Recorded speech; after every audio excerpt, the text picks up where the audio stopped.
Alright everyone, we got a quick video today. This is just going to be a general overview of what I mostly use for lo-fi plugins on an example song that I got here. And we'll be going over stuff like Sketch, Cassette, RC-20 and all that stuff.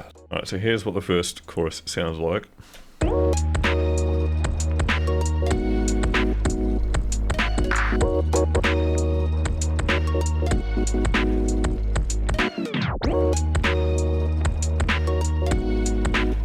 Alright, so we'll start here at the top with this frozen keys here. I'll give you a listen.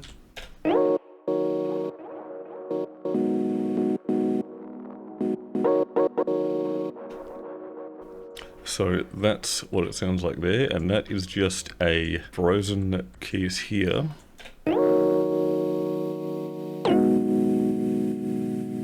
And that's just the keys from the Lo-Fi Hip Hop by Cassette pack. You can get this for Ableton. You do have to pay for it, but it's really good. So what I did with that is I froze and flattened the MIDI that I made here, and then I just dragged it into a new simpler down here, and then this way I can use the slice preset and the gate, and then you can just put the division here to quarters, slice by beat, and that way you can play it back as just these sliced clips here. But yeah, I won't get too much into that. I'll probably do another video for that later on. But what we've done here is I've just put on this audio effect rack. This again is from Cassette, and this just adds, you know, reverb and delay and that kind of stuff, kind of vintage tape sounding delay. So we'll play it without it here. And with it.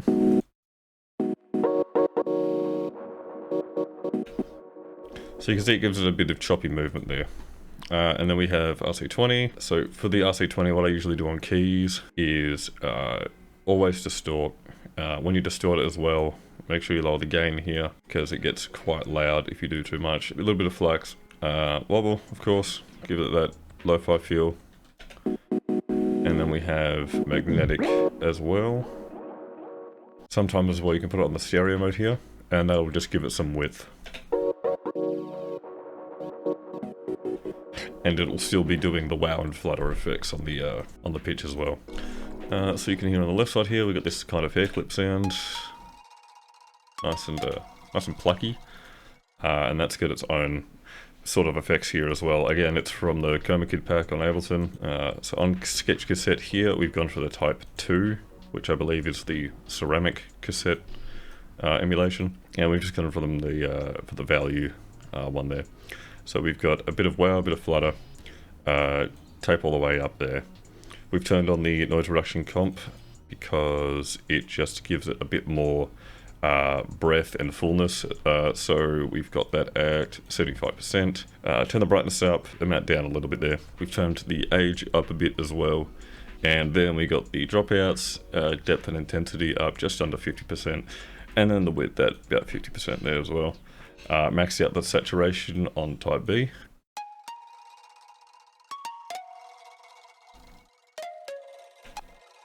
So that's what it sounds like with it at the moment, but if we turn it off, you'll see it sounds a bit more flatter.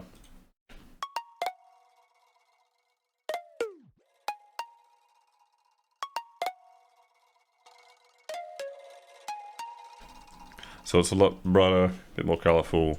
You can really hear what the noise reduction comp is doing to it. And then we have the keys on the right side here. This is just a 16 pennies preset that I changed up.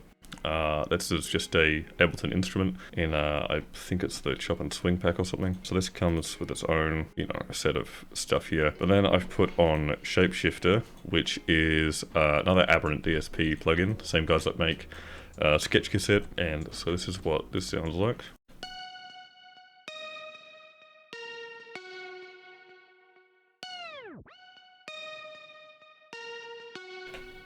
And so for the Shapeshifter, we've gone with a bit of color preset, and I believe I changed the drive and asymmetry around a little bit, and the dry wet is about 50%, just to keep it under control and not overdo it. Alright, then moving on to the bass. This is the Martinic key bass. This is free, completely default settings, and then we've checked the saturator on it so that it has a bit of buzz.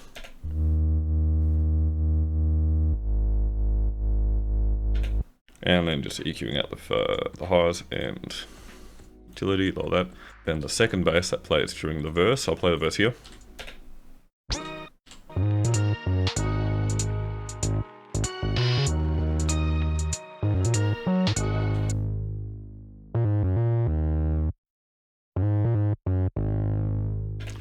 And so that is a funk bass. That is an Ableton preset that I changed around again.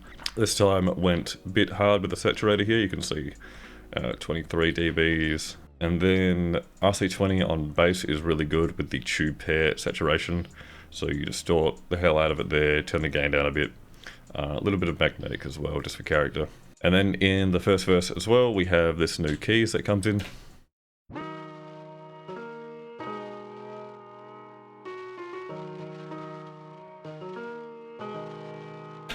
And this is the Labs. You thought it was going to be the soft piano. No, you it's the Grand Autograph. So that comes with Neutron here that I put on it. This is just a preset that I made a couple years ago and have been using on pianos ever since, pretty much. That's just the EQ with a dynamic EQ here that just dips the low mids. And then we have the exciter after it, which has the 3 bands. One's got the tape on the high end. Play that. So that's soloed. The other one on the mids is warm, maxed out with the mix turned down.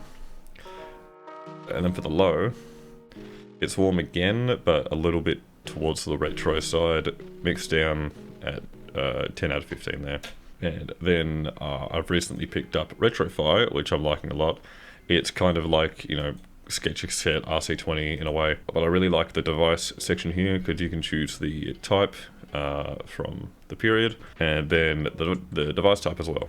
So for this one I've just gone for the first device type on the 70s preset, and then the mix here is important too. You don't want to overdo it because it kind of crushes the sound a bit. So I've got it at 30% there, a little bit of wow and flutter, and then a little bit of the echo preset here as well. And then later on you'll hear that it comes with I've put Effectrix on it. That's not got anything to do with this being lo-fi at all. It's just a few effects here that I've lined up to give it a bit more of a fun feel during that last chorus.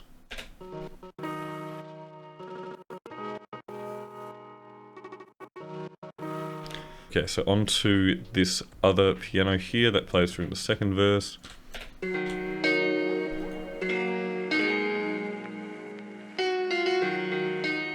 This is another free plugin. This is the Rusty Piano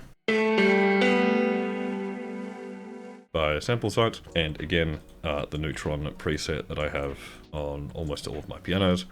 Retrofy, similar settings. This is device 2 here, and then we've got the reverb on it as well. Also on the master as well, this Convolution reverb comes in around here just to give it a bit more of a spatial feel.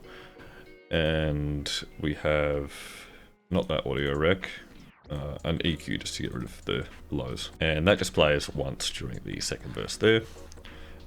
We also have the drums, of course. We have A, B and C MIDI clips, just slight variations. B is for the first chorus, that only plays once. A for the first chorus, and then C is the one that plays during the second and third chorus there, just to give it a bit more variance so the drums don't sound completely boring throughout the entire song.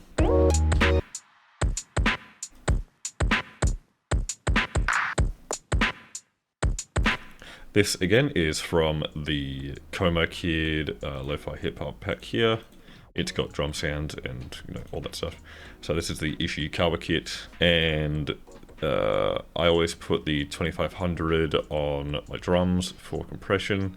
This is the preset I use here. Manual makeup as well. And then after that, I've been using RC-20 a lot on drums, and it's got a very cool function here in RC-20 where you can put the noise up, but you have it follow the sound so that the vinyl sound only comes through when stuff like the kick and snares hitting, depending on how the follow is. And then you just put on the post routing there. A bit of distortion, again, tube, a little bit of flux, turn the gain down a little bit to compensate.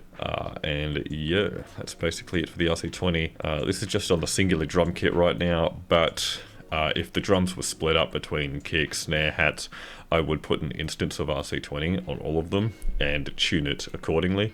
But for this track example, it is just the singular track. And then we have BSA clipper.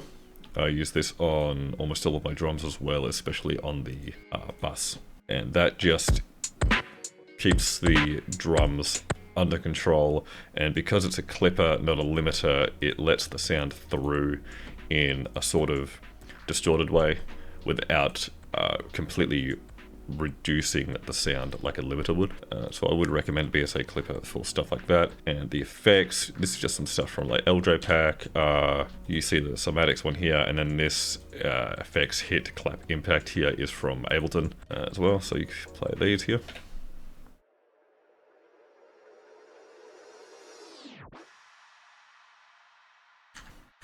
And again, effects rack, warm up highs, just a little bit of warmth for the high end here around the 5k hertz. And then we have this RC-20 on the effects bus.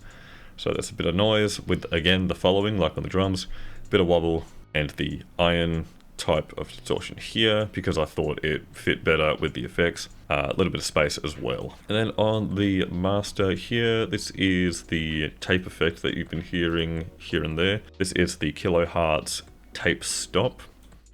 And for the ending, we've changed the stop time. So the start time is about 120 milliseconds there, and the stop time is 600 milliseconds, except for these couple parts here, the ending and this one part here. And that's just to give it a bit more of a slower effect, just for that one part. But all in all, if we highlight this here, you can see that this tape stop is just coming in slightly before a new section or just after the section ends. And that's just, you know, a fun effect to use in these lo-fi tracks, I reckon. Then again, the convolution reverb, this is just for the second verse to give it a bit of space. Kramer master tape, if you've seen the last couple videos, you see that I use this on all lo-fi tracks. Here I've got the flux up quite high, it is quite crunchy. Wound flutter on a little bit, and the noise all the way down because I like to use external noise, such as this here. This is, I believe, the Warm Lo-Fi Ambience by Mondo Loops. That's what this sounds like. EQ just to cut out some parts there, and then I've put Sketch Cassette on it, bypass the tape and all that. We've just got the dropouts here at 70% width, and I've turned the depth and intensity up just so it kind of goes left and right every now and then, a bit glitchy. We'll go back to the master here. BSA clipper again at +6 and -3 there, and that just prepares it for when I use ozone. And I just use the ozone mastering target here, let it do its thing, and then I go back through and edit it how I want. For lo-fi tracks like this, I usually just go -11 LUFS, keeps it nice and loud without going overboard. Always self-clipping it as well. And then output level, do whatever you want, but I do -1.1 for lo-fi tracks like this. On the instruments rack here, of course, we have the sidechain. This is just coming from the kick, and the same with the bass. I like to double up the compressor on the bass, so the bass gets hit a bit harder by the kick sidechain, but I will tone it down. So instead of having the threshold back down here where it was for the instruments, I'll just turn it up a bit here so that it's not completely crushing the bass every time the kick comes in. And so I will give a final playthrough of the last chorus here from the second verse, and you can listen to it.